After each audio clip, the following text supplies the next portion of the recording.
الشيطان الرجيم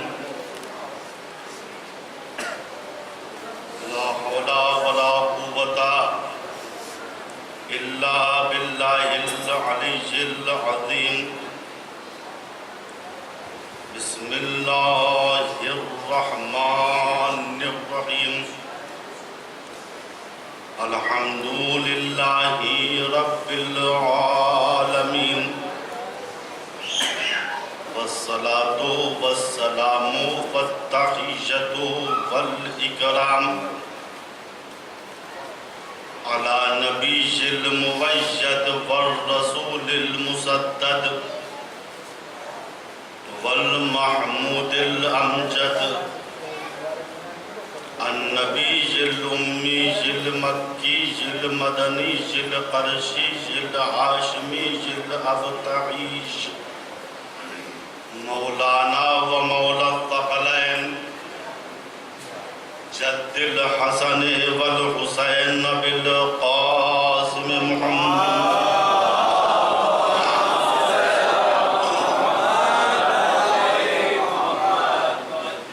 ثم الصلاة على آله الطيبين الطاهرين المعصومين المظلومين من الآن إلى قيام يوم الدين أما بعد فقد قال الله الحكيم بسم الله الرحمن الرحيم ومن آياته منامكم بالليل والنهار وابتغاؤكم من فضله إن في ذلك لآيات لقوم يسمعون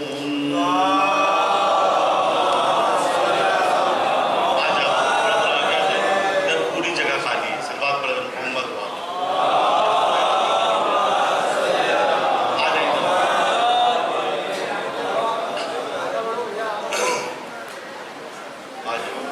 اور سلوات پڑھ محمد والے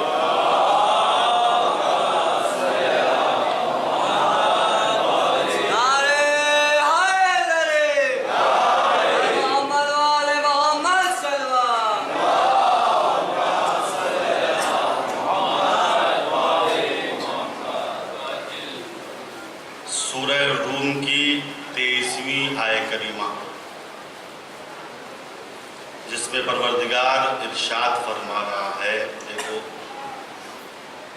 اس کی آیتوں میں سے ایک آیت ایک نشانی تمہارا رات اور دن میں سونا اور اس کے بعد فضل خدا کی تلاش میں نکل پڑنا ہے اور اس بات میں سننے والی قوم کے لیے نشانی نیند اور خواب میں اللہ کی نشانی اس موضوع کے تحت مسلسل گفتگو ہو رہی ہے اور میں نے بیان کیا کہ خواب کی حقیقت کیا ہے خواب کن چیزوں سے ہمیں مطلع کرتا ہے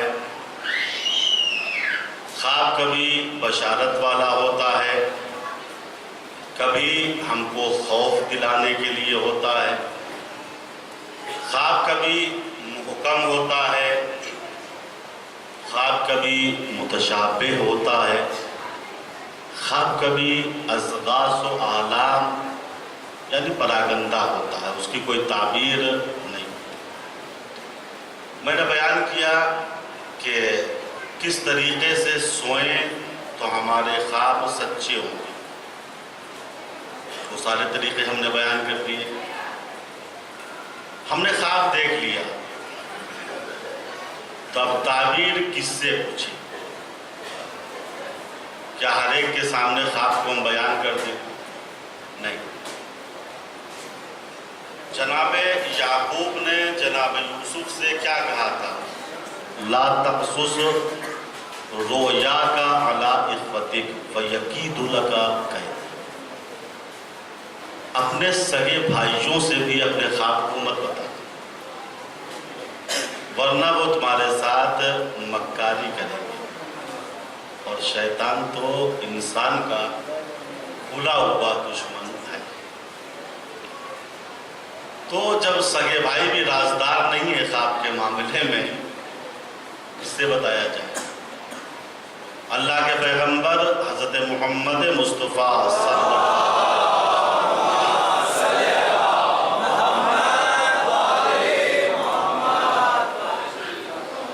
آپ ارشاد فرماتے ہیں کہ لا تقص الرؤیا الا علی عالم او ناصح۔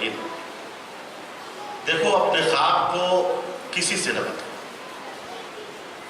اگر بتانا ہے تو عالم سے بتاؤ یا اس سے بتاؤ جو ہمیشہ تمہارا خیر خواہ رہتا ہے۔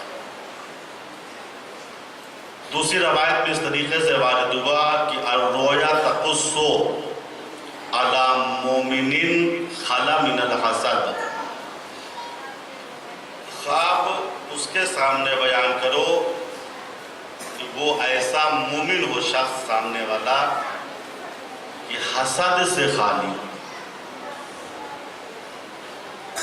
تو خواب ہر ایک سے بیان نہیں کیا جاتا۔ اور ایک چیز اور عرض کر، خواب دو قسم کے ہوتے ہیں۔ بعض وہ خواب ہیں جن کا فیصلہ لوح محفوظ پہ ہو چکا ہے، ہماری تقدیر میں یہ چیز لکھ دی گئی ہے، اور ہم کو خواب میں میسج دیا گیا اب تیاری کر دو، یہ نعمت ملنے والی ہے، یہ مصیبت آنے والی ہے۔ جیسے ان دو قیدیوں کا خواب جو جناب یوسف کے ساتھ تھے، تو جناب یوسف نے ان سے کیا کہا تھا؟ قضی الامر الذی فیہ تستفتیان، اس بات کا فیصلہ لوح محفوظ پہ پہلے ہو چکا ہے۔ قضیہ میں نے عرض کیا فعل ماضی مجہول ہے، یعنی گزرے ہوئے زمانے میں فیصلہ ہو چکا ہے، میسج اب دیا جاتا ہے۔ اور بہت سے خواب ایسے ہوتے ہیں جو ہواؤں میں فضاؤں میں معلق رہتے ہیں، چاہے اچھے خواب ہوں یا برے خواب ہوں، جب تک ان کی تعبیر بیان نہیں کی جاتی وہ خواب حقیقت کا لبادہ نہیں بنتے۔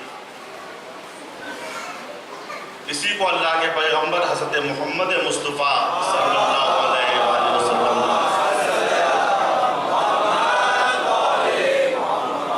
اس طریقے سے ارشاد فرماتے ہیں الرؤیا علی مومن طائر ما لم یعبر فاذا عبرت فقط۔ خواب انسان کا، مومن کا خواب فضاؤں میں معلق رہتا ہے، لیکن جب اس کی تعبیر بیان کر دی جاتی ہے تو وہ حقیقت کا لباس پہن لیتا ہے۔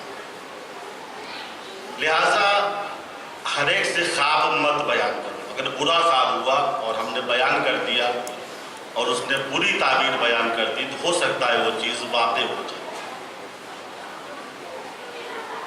لکھا ہے کہ ابن سیرین کے پاس ایک عالم خواب تھے، ان کے پاس ایک عورت آئی، اس نے خواب میں یہ دیکھا تھا میرا شیرخوار بچہ پورے سمندر کا پانی پی گیا،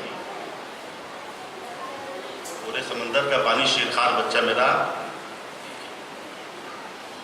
جب خواب کی تعبیر معلوم کرنے کے لیے ابن سیرین کے پاس یہ عورت آئی، اتفاق سے ابن سیرین اس وقت نہیں تھے، ابن سیرین اس وقت نہیں تھے، کہیں اٹھ کے گئے ہوئے تھے۔ ان کے ایک شاگرد نے پوچھ لیا آپ نے کیا خواب دیکھا ہے؟ انہوں نے بتا بھی دیا، کہا ہے میں نے خواب یہ دیکھا ہے میرا ششماہ بچہ، شیرخوار بچہ، اس نے پورے سمندر کا پانی پیا۔ ابن سیرین کے اس شاگرد نے کہا تعجب ہے، جب اس بچے نے پورے سمندر کا پانی پی لیا تو یہ زندہ کیسے؟ اس کی قلب کی رگوں کو پھٹ جانا چاہیے۔ دنیا میں اپنا رزق یہ پورا کر چکا ہے، ابھی اس نے تعبیر بیان کی اچانک بچے نے چیخ ماری، منہ سے خون نکلا، مر گیا۔ جب ابن سیرین آئے، ان کے سامنے یہ معاملہ پیش ہوا تو بہت ناراض ہوا۔ وہ شاگرد سے کہا کیا تم اس بچے کے بارے میں جو اس کی ماں نے خواب دیکھا تھا اس کو موڑ نہیں سکتے تھے؟ کہ علم خواب میں ایک چیز یہ ہوتی ہے، اگر کسی مومن نے برا خواب دیکھا ہے اور دوسرے مومن کے سامنے بیان کیا ہے تو دوسرا مومن کوشش یہ کرتا ہے خواب کی تعبیر کو پلٹ دے، برعکس کر دے۔ تو ابن سیرین نے کہا کیا تم اس خواب کی تعبیر یہ بیان نہیں کر سکتے تھے کہ آنے والے زمانے میں یہ بچہ عالم بنے گا؟ کیونکہ علم کی مثال سمندر سے دی گئی ہے۔ آنے والے زمانے میں بچہ عالم بنے گا اور اس کے منہ سے علم و حکمت کے لؤلؤ مرجان نکلیں گے۔ ایک عورت اللہ کے پیغمبر حضرت محمد مصطفیٰ صلی اللہ علیہ وسلم کے پاس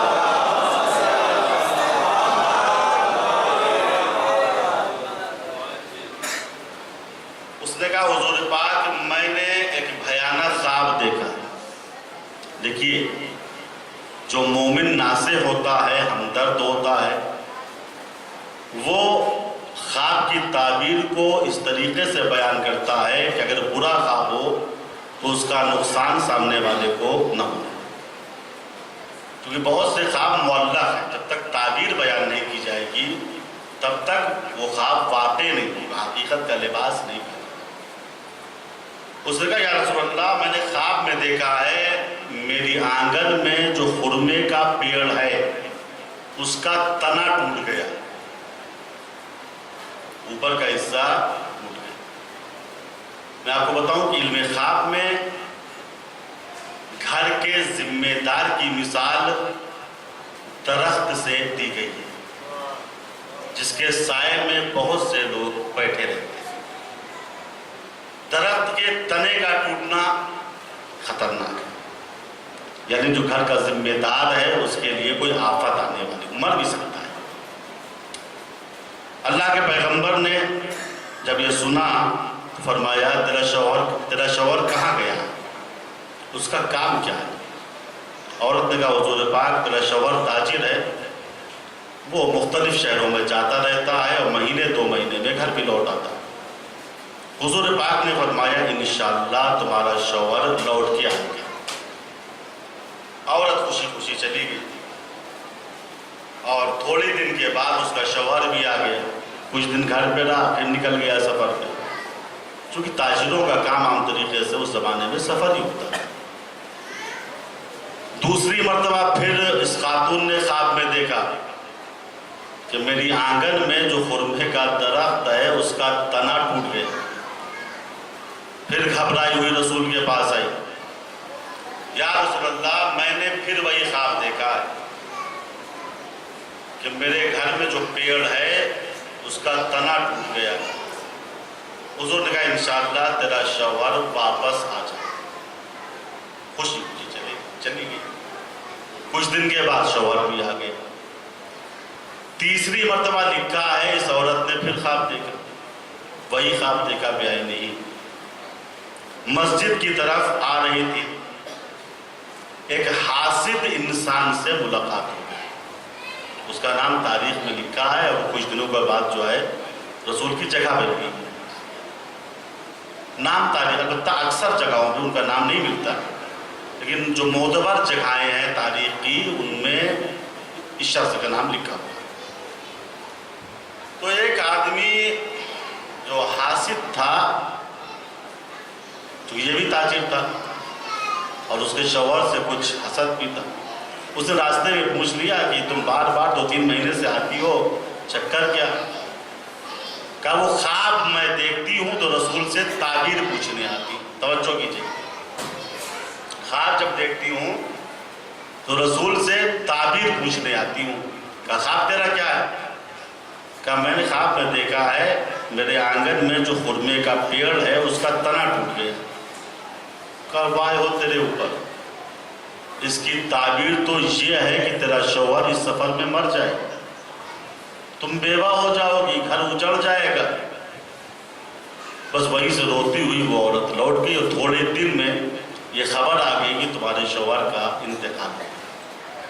لکھا ہے جب رسول کو اس بات کی اطلاع ہوئی کہ صحابی نے راستے ہی میں تعبیر بتا کے اسے لوٹا دیا تھا، تو رسول بڑے ناراض ہوئے اور ارشاد فرمایا اللہ کانا عبر لہا خیرا، کیا تم اس کے خواب کی تعبیر کو اچھی طریقے سے بیان نہیں کر سکتے تھے؟ خواب کے رخ کو موڑ نہیں سکتے تھے؟ یا کم سے کم خاموش نہیں رہ سکتے تھے؟ اگر تم ہمدرد امت ہوتے، قوم کی محبت تمہارے قلب میں ہوتی، تو کبھی بھی اس قسم کی تعبیر کو بیان نہیں کرتے۔ عزیزو، خلیفہ مستخلف کا آئینہ ہوتا ہے، جو بعد میں آتا ہے وہ پہلے والے کا آئینہ ہوتا ہے۔ ضروری ہے اس کا مزاج اس کے مزاج سے ملے۔ تو ایک جملہ کہہ کے میں آگے بڑھنا چاہتا ہوں، جو رسول کی زندگی میں رسول کے مزاج کو نہ سمجھ پایا، وہ بات رسول کی شریعت کا مزاج کیا سمجھے گا؟ صلوات پڑھے بر محمد۔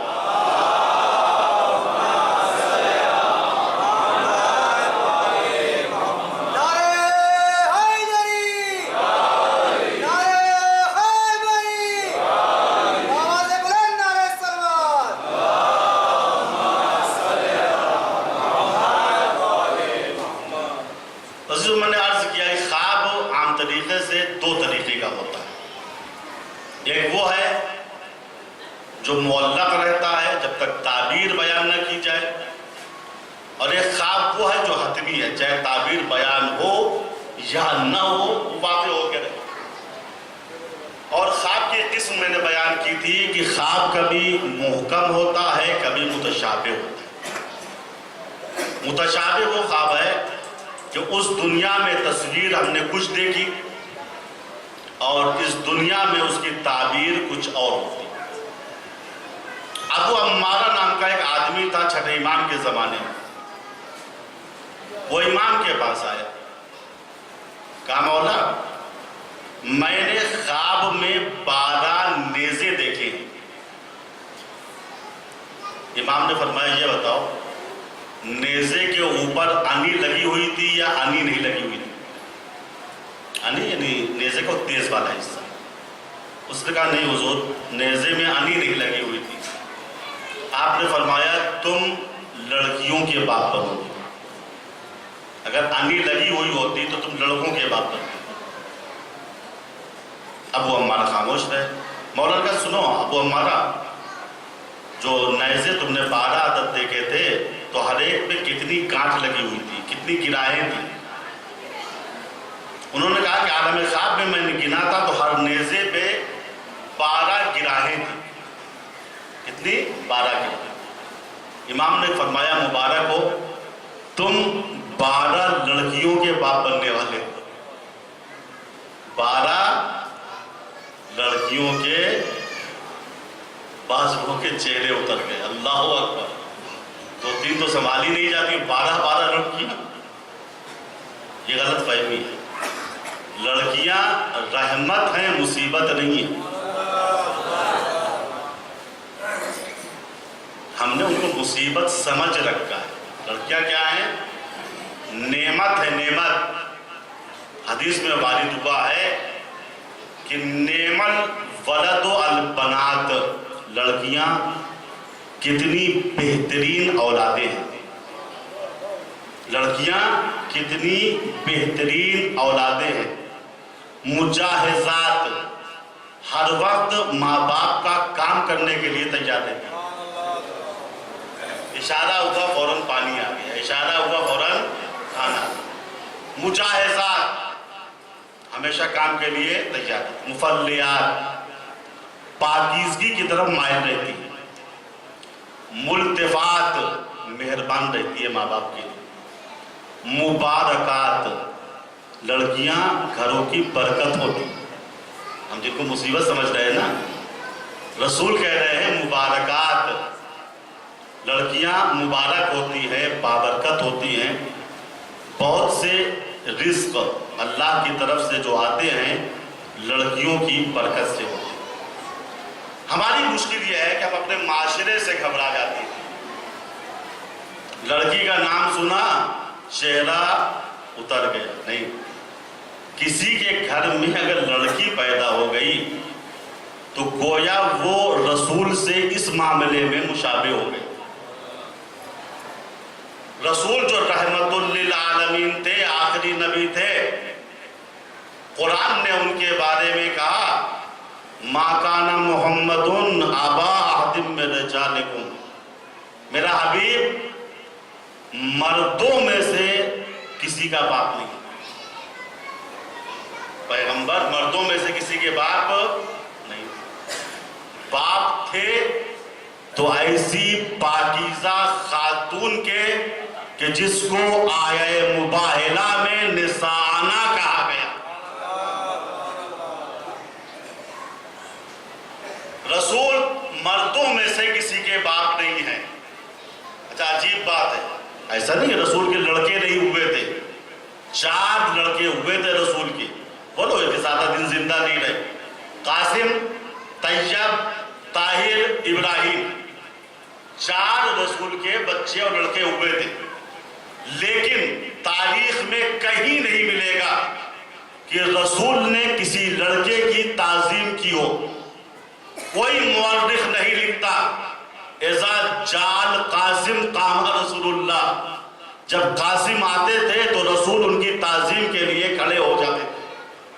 کہیں نہیں ملتا اذا جا طیب اور طاہر قام رسول اللہ، جب رسول کے بچے بیٹے طیب و طاہر آتے تھے تو رسول ان کی تعظیم کھڑے ہو کے کرتے تھے. کہیں نہیں ملے گا اذا جا ابراہیم قام رسول اللہ، مگر ہاں یہ ملے گا ہر تاریخ میں اذا جاءت فاطمہ قام رسول اللہ.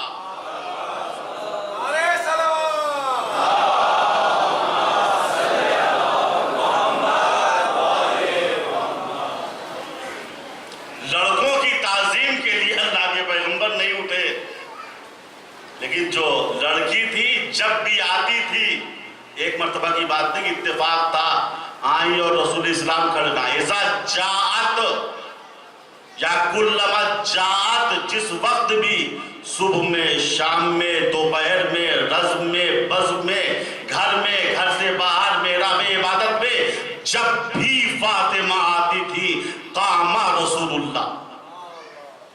رسول کے 4 بیٹے ہوئے ہیں.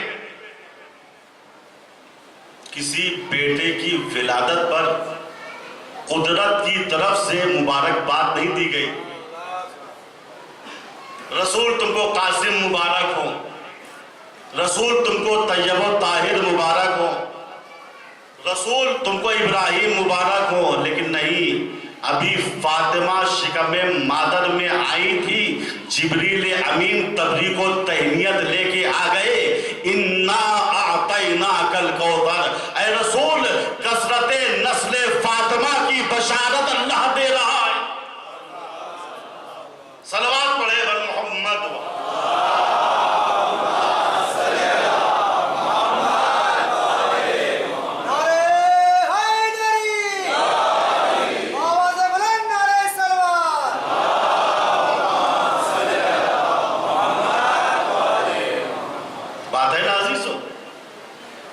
لڑکیاں گھر کی رونق ہیں، چہرے کی مصیبت نہیں ہے.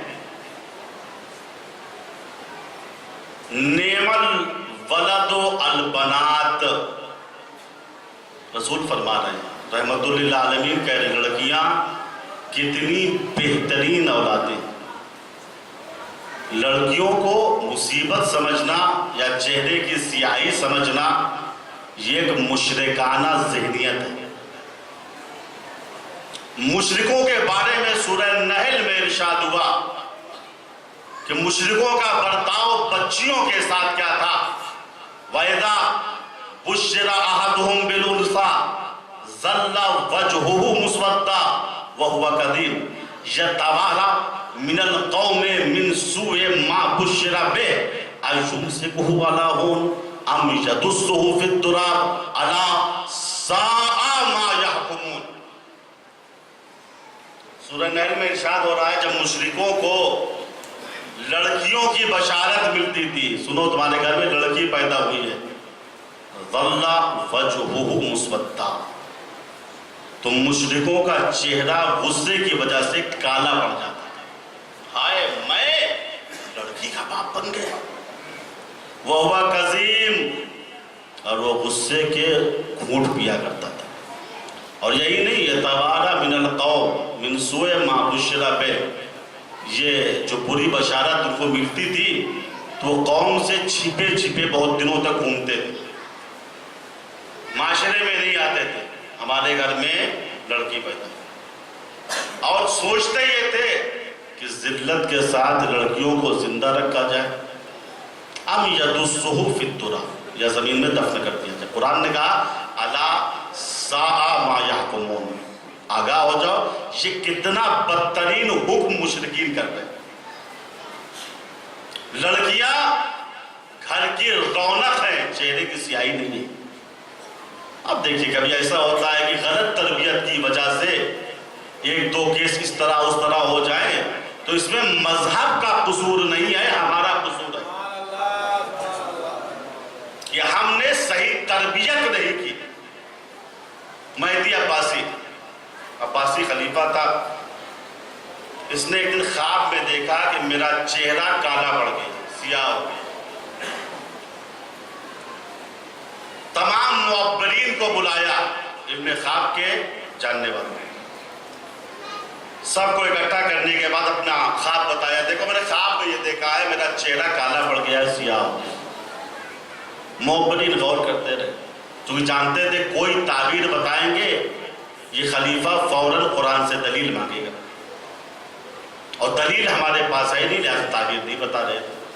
کسی نے کہا کہ ایک اور ہیں، صحرا میں رہتے ہیں، اللہ والے ہیں، نام کرمانی ہے، قرآن کا علم ان کے پاس ہے، ان سے پوچھ لو، وہ علم خواب ہم سب سے زیادہ جانتے ہیں. کرمانی کو بلایا گیا، کہا آپ بتائیے میں نے یہ خواب دیکھا ہے کہ میرا چہرہ کالا پڑ گیا. کرمانی نے کہا مبارک ہو، آپ کے گھر میں لڑکی پیدا ہونے والی. کہا واقعہ، دلیل کیا ہے؟ توجہ، کہا دلیل کیا ہے؟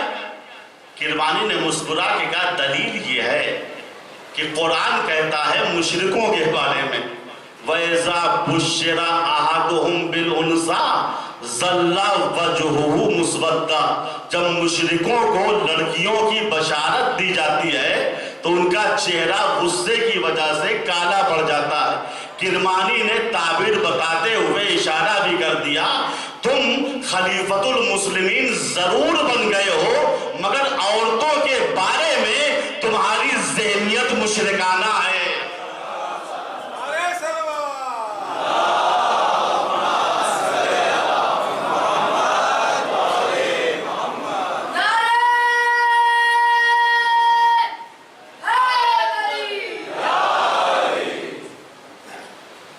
تو عزیزو، لڑکیاں رحمت ہیں، حسنات ہیں، مصیبت نہیں ہے.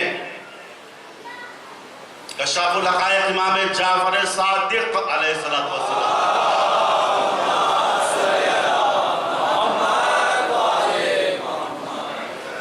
ارشاد فرماتے ہیں البنات حسنات والبنون النعمہ، لڑکیاں حسنات ہیں، حسنات ہیں، حسنات ہیں، حسنات، اور لڑکے نعمت ہیں. توجہ فرمائیں، لڑکیاں حسنات ہیں اور لڑکے کیا ہیں؟ نعمت. حسنات پہ ثواب ملتا ہے اور نعمتوں کے بارے میں روز قیامت سوال. میں بات واضح نہیں کر پایا شاید. حسنات جمع ہے حسنہ کی. حسنہ کے معنی ہے نیکیاں، اچھائیاں. ہم فروغ جو پڑھتے ہیں نا، ربنا آتنا فی الدنیا حسنہ،